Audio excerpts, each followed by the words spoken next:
bienvenue sur le podcast de Redaxilv qui réalise le portrait sonore des associations, collectivités ou entreprises du territoire basco-landais, mais pas que, disponible sur toute votre plateforme d'écoute préférée. Je suis Katia Krabbe, la fondatrice de Redaxilv. Avant d'entendre l'invité du jour, pour l'aider à gagner en visibilité, pensez à mettre 5 étoiles sur Spotify ou Apple Podcasts et à nous laisser un commentaire. L'émission du jour est consacrée à Ion Évasion. Je suis avec Nicole et avec Ion. Bonjour à vous deux. Bonjour Katia. Bonjour Katia. Comment allez-vous? Très bien. Très bien, nous on attend un petit peu que le soleil revienne, mais c'est pour ça que les clients viennent nous voir aussi pour partir un petit peu au soleil et s'évader. Est-ce que pour commencer, vous voulez bien vous présenter? Je m'appelle Ion Durruti, j'ai 45 ans, je suis originaire du Pays Basque. J'ai fait mes études à Bayonne, à Saint-Sébastien, à Paris, où là j'ai fait, en plus des études de commerce, j'ai fait des études de tourisme. J'ai travaillé pendant 5 ans dans les agences de voyage sur Paris, en région parisienne, et avant de revenir en 2007 au Pays Basque pour ouvrir la première agence Ion Évasion à Anglet. Ensuite, on a ouvert Ustaritz, et puis la dernière, il y a 7 ans à Ondres, et aujourd'hui on a 2 agences, Anglet et Ondres. Et je travaille depuis une vingtaine d'années dans le monde du tourisme. Moi, je suis Nicole Bernard. Je suis au Pays Basque depuis 20 ans. J'ai toujours travaillé dans le tourisme, que ce soit en agence de voyage, en tour opérateur ou à l'aéroport de Biarritz. J'ai commencé à Cayenne, à l'aéroport de Cayenne, en Guyane. Et en fait, j'ai toujours vécu à l'étranger, surtout dans les territoires d'outre-mer, jusqu'à ce que je rentre. J'avais 20 et quelques années. J'ai 3 enfants, magnifiques. Eux aussi sont comme moi, ils ont le voyage comme ADN et ils passent leur temps à rêver et à voyager. Et puis, j'ai un BTS tourisme et j'ai connu Ion il y a 17 ans. Quand il a ouvert son agence à Anglet, sa première agence. On s'est connus donc par l'intermédiaire d'une amie. À l'époque, moi, j'étais en centre de rééducation à Bidart. Lui, il est venu, moi, j'étais au fond du trou. Et lui, il est venu me parler de sa future agence et des voyages. Et voilà, et quand 2 passionnés de voyage se rencontrent, effectivement, ça ne pouvait qu'aller mieux. Donc, j'ai retrouvé, je me suis un peu battue, j'ai retrouvé un peu mon âme de guerrière. Je suis repartie de plus belle dans les voyages. Et donc, depuis, vous travaillez ensemble? On travaille ensemble depuis 6 ans. Et la petite chose aussi que je voulais dire sur Ion en passant, c'est que Ion est une très belle personne, très motivé, il va toujours de l'avant et on est vraiment complices. Il est très sensible à plein de choses et c'est ce qui fait son côté très humain. Merci Nicole. Moi, un petit mot donc sur Nicole. Nicole, elle travaille depuis 6 ans et surtout depuis le Covid, où pendant ces 2 années de Covid, on a beaucoup travaillé ensemble. C'est elle qui nous a vraiment boosté pour changer un peu notre façon de travailler. Avant, on travaillait plus sur des voyages à forfait, plus du classique, des week-ends. Elle nous a vraiment aidé et soutenu pour mettre en avant ces voyages sur mesure. Donc aujourd'hui, ça représente près de 50% de notre chiffre, donc ce qui est énorme. C'est-à-dire que sans elle, c'est vrai que je sais pas, 50% de chiffre en moins, ça fait beaucoup pour une entreprise.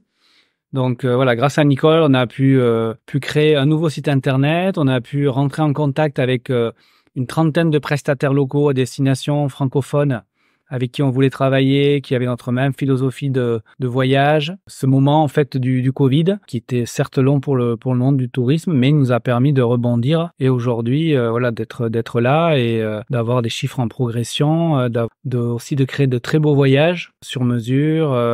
Grâce à Nicole, on a pu créer ces nouveaux modes de voyage, ces nouveaux sites pendant plus de 2 ans du Covid. Et je pense aussi faire un petit coucou à Mélissa, Jérémy et Sabine, parce que eux aussi, heureusement qu'ils sont là. C'est une super team très passionnée. Il faut pas les oublier. Vous êtes 2 des représentants de Ion Évasion, mais vous n'êtes pas les seuls à travailler au sein des agences. Non, on a une équipe de 5 personnes. Super équipe. Voilà. Et du coup, c'est vrai qu'on aime bien travailler en équipe pour se donner des idées, pour se motiver, pour créer.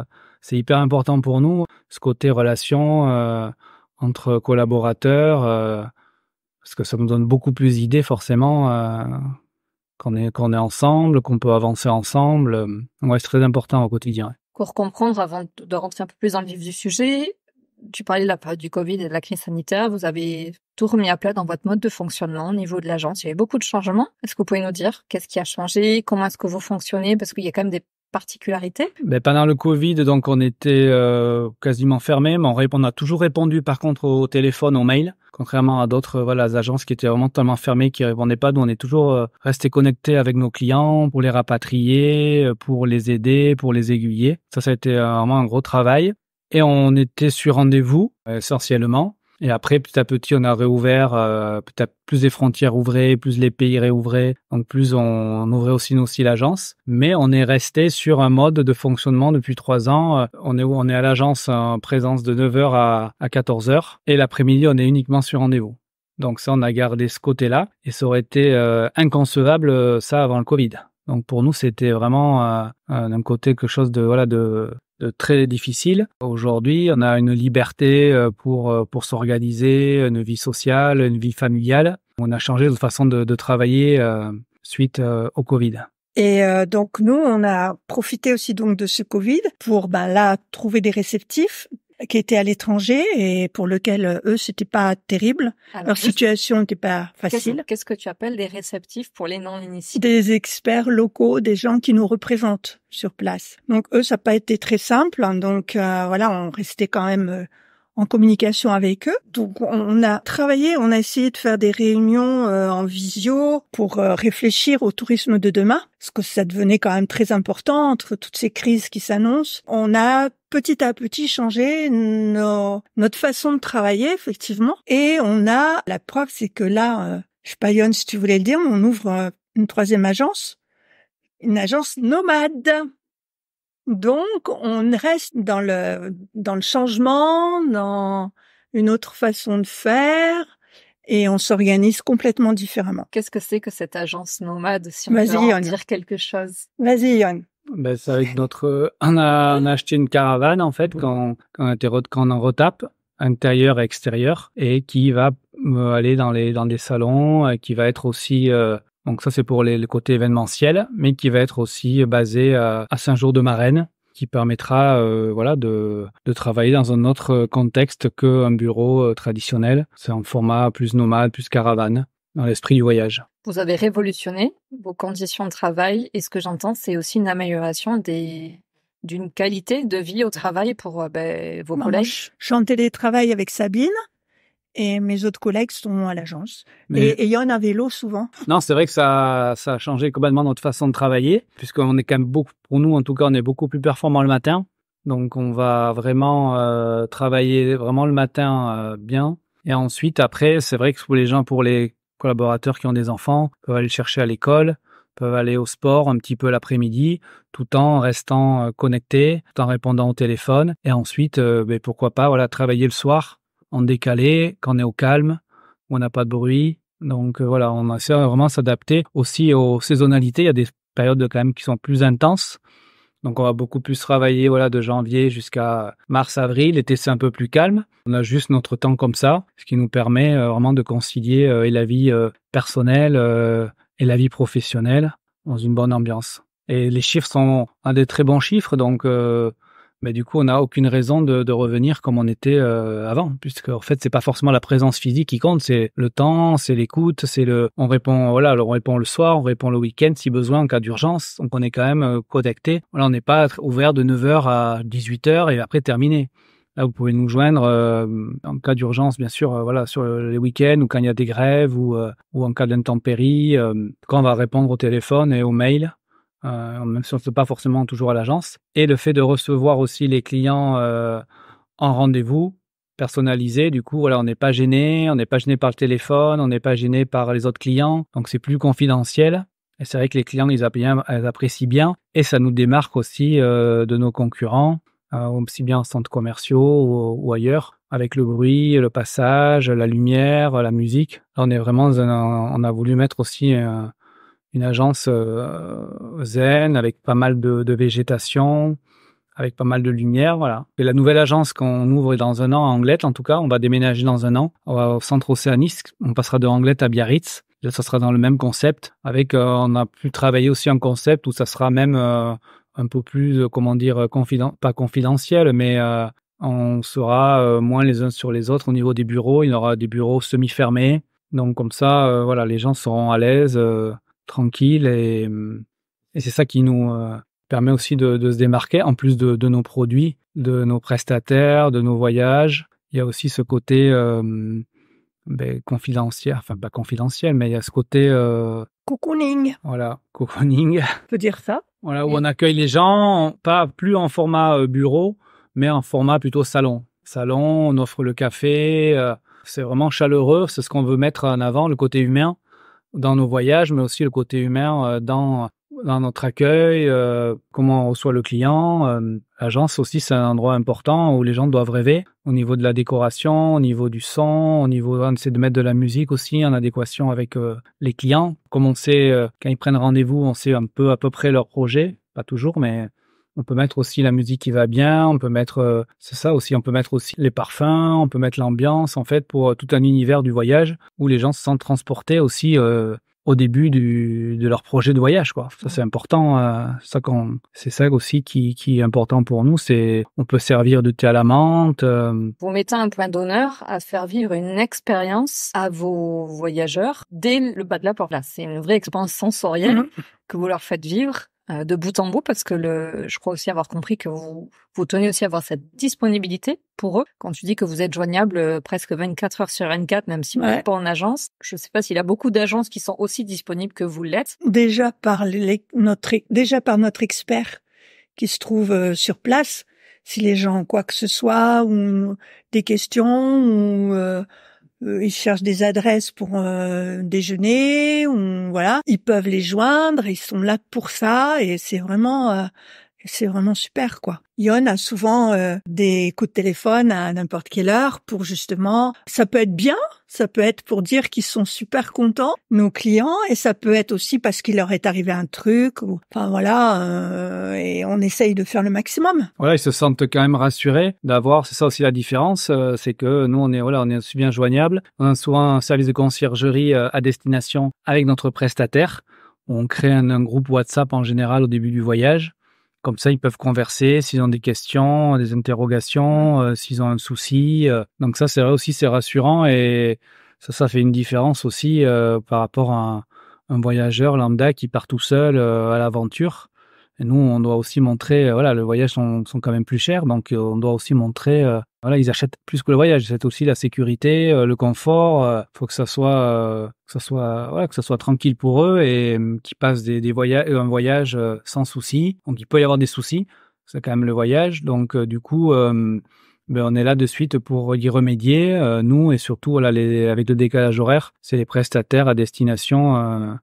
Qui règlent les petits soucis qu'il peut y avoir durant leur séjour, qui leur donnent des bonnes adresses, qui les aiguillent. Donc ça, c'est vraiment important, ce côté proximité qu'on a avec les clients avant le voyage, voilà, et pendant le voyage. Et même après, j'ai envie de dire, parce que vous me racontiez toutes les soirées que vous organisez également avec eux. Oui, c'est vrai que moi, je pense que déjà, le voyage, il est très important avant de partir. La manière dont on construit le voyage avec les clients, on le co-construit, comme on aime bien dire, en fonction de leurs envies, de leurs attentes. Voilà, on essaye de les connaître sans être intrusif, mais de les connaître pour savoir qu'est-ce qu'on peut leur proposer, qu'est-ce qui ira le mieux. Et puis, au retour, c'est un peu nos ambassadeurs, hein. Donc ils sont très importants et leur retour est très important pour nous parce qu'au moins on sait comment ça s'est passé, ce qu'ils ont aimé, ce qu'ils n'ont pas aimé, tout en sachant que chaque voyage est unique.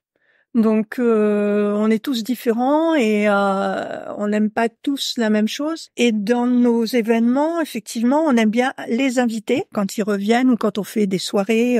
On a eu une soirée Canada, une soirée Sénégal. Tout le monde était très content avec de la musique, dans un petit resto sympa à Bayonne. Et je trouve que ça a un côté très où on est proche des gens et c'est très sympathique. Comme si vous créiez une communauté. Un peu. Ben oui, c'est des clients qu'on les connaît certains depuis 17 ans. Et c'est vraiment, aujourd'hui, c'est un peu plus que des clients puisque, voilà, ils sont vraiment fidèles.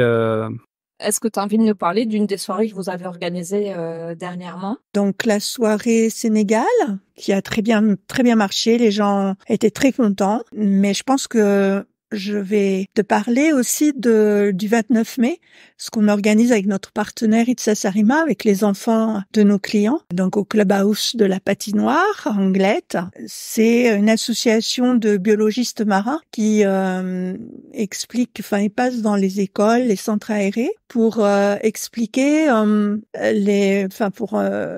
montrer leur connaissance sur les mammifères marins, sur la biodiversité marine et sur les océans, surtout sur l'Atlantique, sur nos côtes basco-hollandaises, avec beaucoup de choses, tout ce qu'ils voient, eux, de leurs propres yeux, au-dessus du gouffre de Cap-Breton. Donc voilà, on fait ça le 29 mai. Et ensuite, on a le festival polynésien. Pour la 2e année, on est partenaire.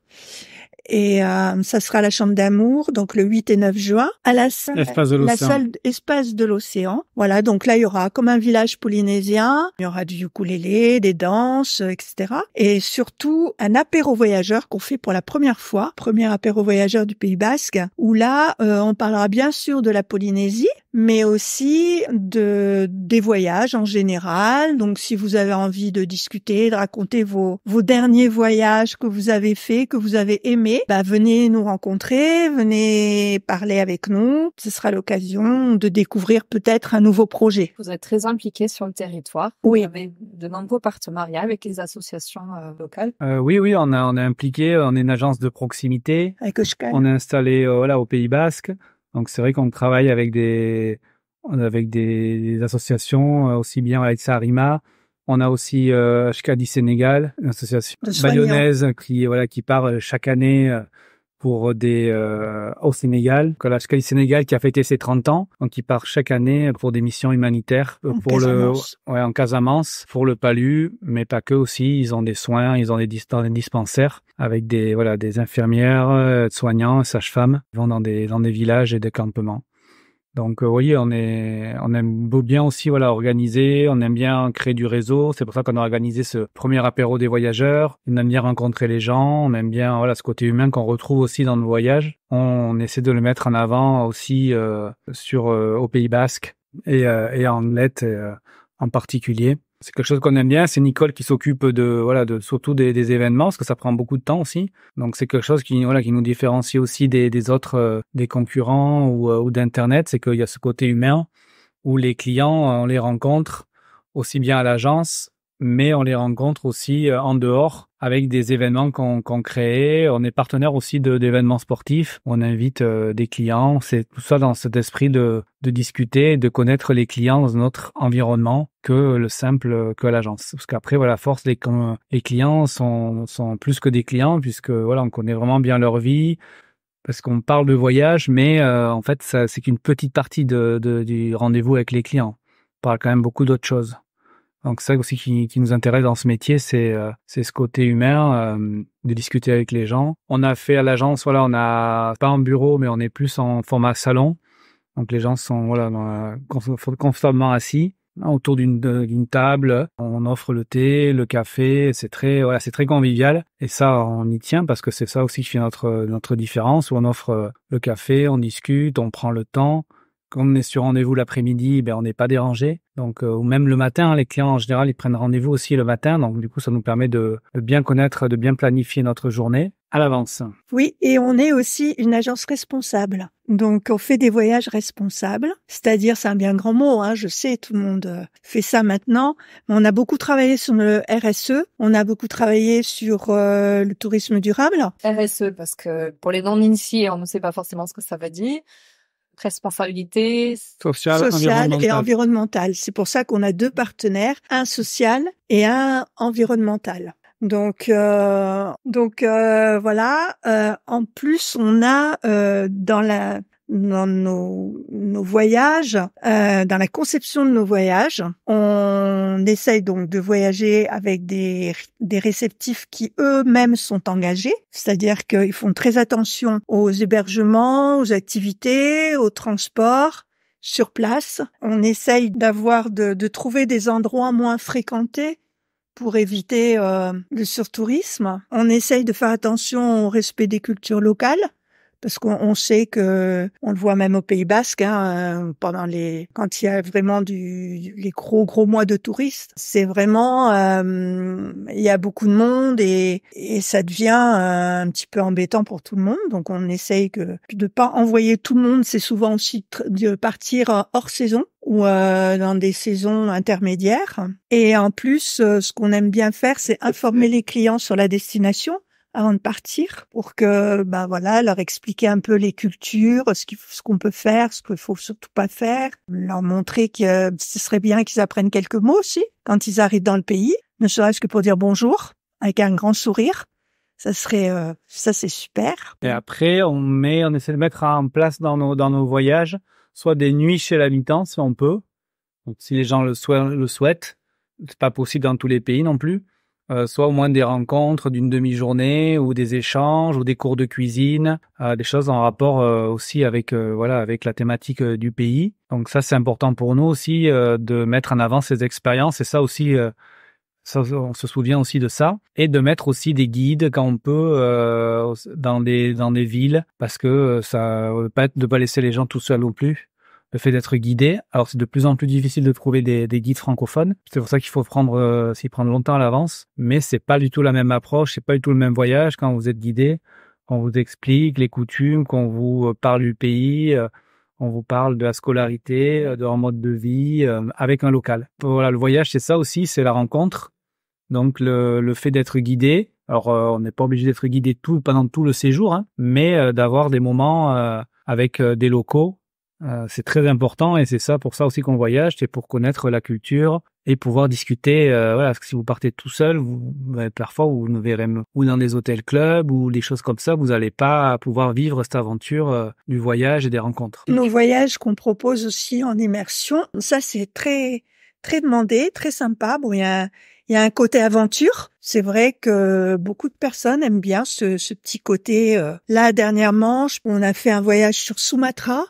Java et Sumatra pour aller voir les orang-outans qui sont malheureusement en voie de disparition. Ouais. Donc voilà, pareil à Java, c'est les rhinocéros et donc on a eu des clients qui voulaient vraiment aller faire un trek donc dans la jungle, Bukit Lawang, pour voir justement pour observer ces derniers orang-outans dans leur habitat naturel. Nous, on a des clients aussi, des amis qui sont en ce moment au Japon, où on leur a concocté aussi des expériences sur des cours de calligraphie, sur la cérémonie du thé, et toujours des guides à Tokyo et à Kyoto. C'est pas vraiment des guides officiels, c'est des guides des gens qui vivent sur place et qui vont leur faire découvrir à leur façon la ville. Et du coup, ça leur donne les codes, ça leur donne des aides pour ensuite rester se débrouiller seuls. Mais ils ont une petite base au départ. On les accueille aussi à l'arrivée, donc ça c'est important pour leur expliquer, leur remettre le carnet de voyage aussi. On donne des carnets de voyage très complets avec des explications sur le pays, sur les activités à faire. Suivant leur profil, on va leur concocter entre les différentes étapes des choses à visiter. Ça, donc ça peut être en format papier et on a aussi en carnet de voyage en format numérique où les gens peuvent voir tous leurs programmes sur leur smartphone, avec tous leurs bancs d'échange, avec les coordonnées GPS. Donc on essaie de faciliter la vie des gens durant leur voyage. C'est important pour nous que les gens se sentent bien, ils profitent. Plus on enlève le côté logistique et plus on profite après du voyage. Ils n'ont pas à chercher leur hébergement, ils n'ont pas à chercher. On leur donne des conseils aussi dans un restaurant. On laisse aussi la place quand même à l'inconnu parce que c'est important. Mais on fait aussi au niveau des hébergements, en parler. C'est dans le voyage, on met des hébergements un peu des éco-lodges, on met des hébergements atypiques. Au Mexique, on met des haciendas. Ça, c'est important aussi, ça fait partie du voyage. L'hébergement, on s'en souvient quand même, l'endroit où on loge. Donc, c'est différent. On peut faire de l'agritourisme. L'agritourisme, on fait en Crète, on fait dans des villages. Les Nagron villages, c'est des villages qui ont été réhabilités à l'intérieur de la Crète, où là, il y a des activités, des balades avec des ânes, la fabrication du fromage. Des clients qui sont en Crète, ils pourraient être juste dans un hôtel club, mais nous, on va faire plusieurs étapes pour découvrir la Crète. Donc ça n'a rien à voir. Alors le voyage, il est un petit peu plus cher qu'un hôtel club, mais on ne parle pas là, c'est pas du tout le même voyage. C'est en ça que c'est vraiment du sur-mesure et personnalisé, ce que vous disiez au départ, sur un des particularités de ce que vous proposez dans votre agence. Ouais, et voilà. Et c'est ça qui fait la différence, ça qui permet d'avoir un voyage, nous de nous démarquer aussi, hein. Comme là, je pense à ces clients c'est des jeunes en plus, qui ont 23 et 25 ans. On vient de leur construire un voyage, vraiment, avec plusieurs étapes, des endroits un peu insolites, des endroits, comme ils sont jeunes aussi, on les a pas non plus excentrés, mis trop loin des villes pour qu'ils puissent sortir un petit peu. Mais alors, on fait découvrir la Crète un peu authentique. Et ça, c'est vrai que c'est ça qui fait notre savoir-faire. On fait des combinés aussi, parce qu'on maîtrise aussi, on a des grandes connaissances sur l'aérien. Ça, c'est important aussi, parce que c'est beaucoup de temps que les gens passent aussi au niveau des vols. Et nous, on connaît bien les compagnies, on connaît bien les aéroports, on connaît bien les destinations. Et ça nous permet de faire des choses originales, comme par exemple, on a fait un combiné la Crète et Santorin dans les Cyclades. Donc les gens sont arrivés à Héraclion, on fait tout un périple en Crète, ils ont pris le bateau d'Héraclion à Santorin, ils sont restés 2-3 nuits à Santorin et après en Santorin-Bordeaux. Donc on fait on mixe les compagnies, c'est pour ça que les gens viennent nous voir, hein. Faut qu'on trouve des choses différentes, hein. Sinon c'est pour acheter un hôtel club, pas forcément besoin de nous. Et nous, notre but, c'est que les clients soient contents et surtout de voir leurs papillons dans les yeux quand ils reviennent. On reçoit des très beaux messages, souvent, même avant qu'ils reviennent, qu'ils arrivent sur le sol du Pays Basque. Et vraiment, on est très, très touchés par beaucoup de clients. Moi, j'en ai reçu un dernièrement, vraiment sur un combiné Nouvelle-Calédonie-Polynésie. Et vraiment, ça m'a beaucoup touchée. Voilà. Qu'est-ce qu'ils vous disent justement les clients? Qui sont très contents. Ils nous racontent tout ce qu'ils ont pu faire, tout ce qui les a eux touchés. Et ça, c'est le plus important en fait. Est-ce qu'il y en a un qui vous a rapporté un de ses meilleurs souvenirs? Oui, c'est Amadeo. Donc c'est lui, c'est un des derniers qui nous a envoyé ce message. Donc c'est pour ça qu'il est encore bien présent. Voilà. Mais je crois qu'il y en a aussi. Il en a reçu. Les clients, c'est vrai nous, on fait un métier, c'est un métier de passion et on est ravis de faire partager aux gens, de les faire vivre des expériences inoubliables. Donc ça, que seul le voyage permet de ces souvenirs. Après, c'est vrai que c'est difficile quand même pour les clients de raconter, hein. Enfin, un voyage, heureusement d'ailleurs, c'est que, c'est quand même très difficile à raconter tout ce qu'on a ressenti, les expériences, l'énergie, les rencontres, Donc, certes, ils nous racontent, ils nous montrent des vidéos, des photos, on communique avec eux durant le séjour, mais ça reste, pour eux, heureusement d'ailleurs. Heureusement que les souvenirs, et tout ce qu'ils ont vécu, ça reste unique, quoi. Enfin, je sais quand je pars en voyage, c'est de partir aussi souvent en voyage pour les découvrir, mais c'est quand même dur à raconter, hein. Ça se vit. Oui, sans ça, c'est une véritable expérience que vous leur faites vivre, sensorielle. Dès l'accueil de l'agence, vous mettez en exergue tous leurs sens avec de la musique, avec du thé à la menthe. Déjà, c'est de créer une ambiance que vous essayez de recréer aussi en cours de voyage. Et après, dans les rencontres que vous organisez en aparté, les apéros voyageurs, de bout en bout, vous êtes là pour les accompagner, mais aussi pour leur faire vivre quelque chose. C'est notre but, ça. Ouais, c'est notre but, c'est de faire plaisir aux gens. C'est un métier, comme on dit, de passion, faire plaisir aux gens. Ça peut être aussi bien, bien sûr, des gros voyages, des Nouvelle-Calédonie, Tahiti, mais c'est pas tous les jours. Mais nous, ce qui nous fait plaisir, il y a une personne là, des clients qui était en burn-out, qui avait envie de soleil. On a tous besoin là actuellement. Qu'on leur a vendu un voyage en Tunisie, hein, qu'on vend vraiment de tout. Donc ça me fait plaisir aussi d'aider les gens à partir, à rêver, Donc nous, c'est le côté, bien sûr, on préfère vendre des voyages de 3 semaines, des combinés, mais ça nous fait plaisir aussi de vendre même des petits voyages où les gens sont contents, ça leur fait du bien, ils reviennent ravis, donc c'est ça qui nous fait plaisir. Ouais. Sur les 5 continents? Oui. Et c'est une thérapie, de toute façon, le voyage. C'est une thérapie, ça devrait être remboursé par la sécurité sociale. Mais bon, on n'en est pas encore là. Non, c'est vrai, ouais. Mais ça fait beaucoup il y a le soleil, mais il y a le fait d'être déconnecté, de voir d'autres gens, des différences. Tout ça, c'est des cultures différentes, voilà. C'est vrai que dans la pyramide de Maslow, où les besoins de sécurité, d'hébergement, de nourriture, on pourrait penser que le voyage, c'est en dernière position presque. Mais en fait, pas du tout. C'est presque vital. Certaines personnes, on le voit au quotidien, des voyages qui sont annulés pour X raisons parce qu'ils sont malades ou il y a des problèmes ou les gens sont vraiment dépités, ils sont en dépression parce qu'ils peuvent pas partir, quoi. Donc on s'est rendu compte, voilà, comme disait Nicole, que ouais, limite ça doit être remboursé, tellement que ça fait du bien à l'organisme, à la tête, de partir en voyage, aller rencontrer les autres peuples, de se confronter à soi aussi, parce que le voyage c'est aussi se connaître soi-même quand on part en voyage. Donc il faut penser, voilà, qu'on est quand même privilégié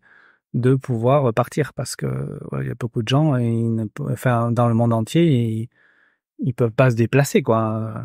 Donc c'est vrai que faut pas oublier qu'on a quand même beaucoup de chance de partir parce que pour descendre d'un pays c'est énorme, quoi, les voyages, ce qu'on dépense dans les voyages, c'est inimaginable pour eux. Quel est l'ADN de Yon Évasion? Ben, c'est la passion du voyage, c'est la disponibilité, le côté humain. Oui, parce que vous m'aviez dit combien c'est important pour vous le lien en vivant. C'est-à-dire Oui. le lien avec vos clients, certes les voyageurs, mais aussi le partenaire sur place dans chaque pays. Oui, voilà, en fait, c'est un fil, hein, c'est toujours notre but, et voilà. Et puis c'est aussi chercher un petit peu à se réinventer, à bousculer les codes, à essayer de faire autre chose, et vraiment en fonction du client. Avec nos prestataires à destination, bien sûr, parce que c'est avec eux qu'on travaille, c'est avec eux qu'on crée le voyage de nos clients. Donc ça nous arrive régulièrement de faire des visios avec le client, le prestataire et nous. Donc comme ça, on fait vraiment un triangle où on travaille ensemble. C'est de la co-organisation de voyage, hein. On fait ça ensemble, hein, avec les clients, avec les prestataires et avec nous. Ça, c'est important pour nous, et ça qui nous permet de nous différencier aussi, c'est quand on a des bons partenaires à destination, on peut faire des visios avec eux. Et ça, les clients, ils apprécient beaucoup, parce que c'est comme, voilà, vous l'aurez pas ailleurs, parce que les prestataires, voilà, nous, comme on est fidèles et qu'on travaille bien avec eux, ils acceptent de faire des visios. Là, on fait une visio prochainement, demain, sur le Mozambique, à 19h30. Voilà, comme on dit, on est sur rendez-vous l'après-midi, donc on s'adapte aussi aux horaires des clients. Ça peut être le week-end, ça peut être, on met le soir. On est assez disponible. Quelles sont les valeurs de Yon Évasion? Les valeurs de Yon Évasion, c'est être à l'écoute des gens. Et avant, pendant et après, on est toujours joignable. Alors oui, le plus gros aussi, c'est le budget. Parce que les gens, ils ont tous des envies, des attentes, mais des fois ça correspond pas à leur budget. Donc il faut pouvoir les remettre un petit peu pas dans le droit chemin, parce que c'est pas notre but, c'est pas à nous de faire ça, mais de leur expliquer un petit peu. Nous, en fait, on a un prix. On essaie de demander le juste prix. C'est parce que les locaux, les prestataires qui sont sur place, qu'ils soient au Sénégal, en France, ou voilà.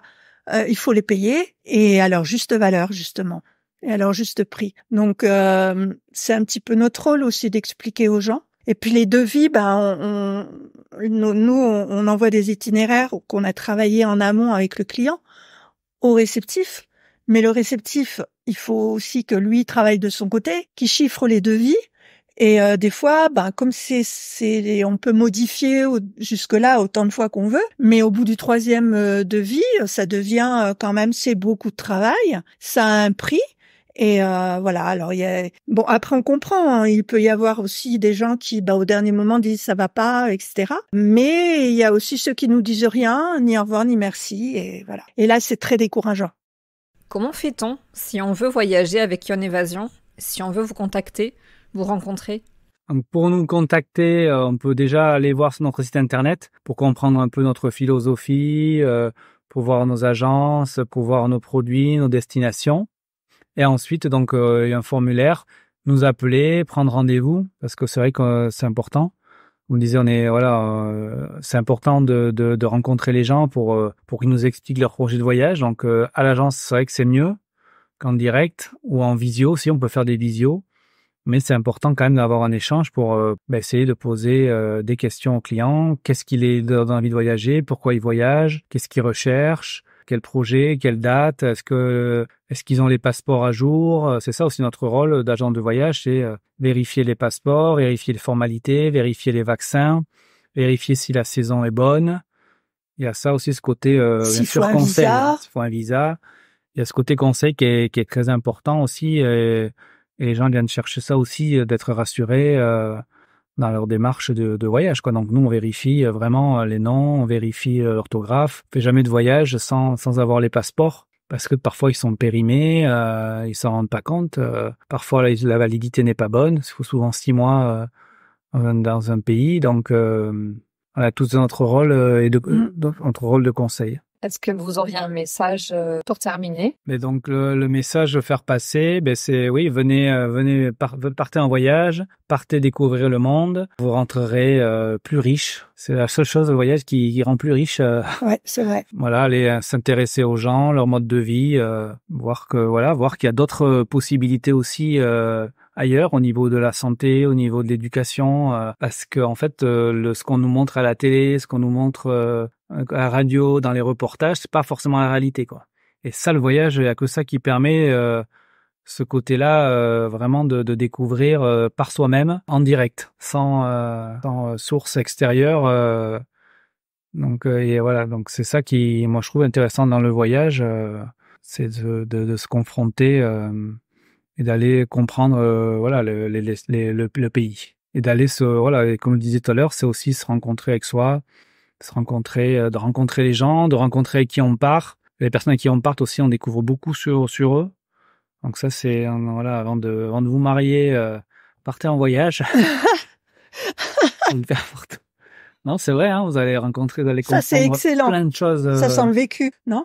Non, mais c'est vrai. Franchement, on apprend en voyage, on est différent, on n'a plus de carapace. Et alors moi, j'ai un autre petit message sur le comportement en voyage. Surtout mettre la tolérance et de l'humilité dans nos bagages. Pour pas, j'ai rencontré à travers le monde des gens qui n'étaient pas très respectueux. Et en plus, quand on est français, qu'on rencontre d'autres Français qui sont pas du tout respectueux et qui font un peu n'importe quoi, ça fait mal. Voilà. Et de respecter la nature, les locaux, enfin voilà. Et si je peux me permettre, comme dirait Alain Cailleux, engagez-vous. Voilà. Excellent. Engagez-vous, voilà. Venez nous voir. On mettra tous les liens et les informations dans le descriptif de cet épisode. On rappelle que vous êtes sur la côte basque et dans le sud des Landes, puisqu'il y a une agence à Ondres et une agence à Anglet. Vous aviez autre chose à ajouter pour terminer? Non. Merci Katia de nous donner la possibilité de parler de notre passion, de notre agence, de notre métier. Donc ça, c'est important aussi que les gens nous connaissent pour mieux connaître notre façon de travailler, pour venir nous voir, et c'est important pour nous. Merci Katia de nous avoir laissé l'occasion de parler de Yon Évasion. Et voilà, on espère qu'on aura des demandes, des gens qui ont envie de voyager, mais différemment. Maruru, comme on dit en tahitien. Merci. Vous avez aimé ce portrait sonore? Likez, partagez et commentez, on vous répondra. Si vous voulez vous aussi vous raconter à mon micro et faire découvrir votre association, collectivité ou entreprise, contactez-moi. Toutes les coordonnées sont dans la description de cet épisode. Merci d'avoir pris la parole sur le podcast de Rédac Sylve. Je vous retrouve bientôt pour de nouveaux portraits sonores.